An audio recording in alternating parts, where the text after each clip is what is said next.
Hi everyone! In this video, I'm going to show you how to remove a green screen in Photoshop. First, make sure you have your image layer selected. Next, go to the Select menu and choose Color Range. With the Eyedropper tool selected, click on the green area of your image.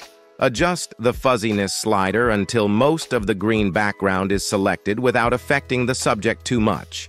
You can also add more shades of green or other colors by holding down the Shift key while clicking over the unselected areas. Once you're happy with your selection, check the invert box, and then click OK. Now click the Add Layer Mask icon at the bottom of the Layers panel to apply the mask. Sometimes, the selection might need a bit of refining. To adjust the mask, right-click on the Layer Mask thumbnail and choose Select and Mask. Use the radius and smooth sliders to fine-tune the mask. When you're satisfied with the results, click OK.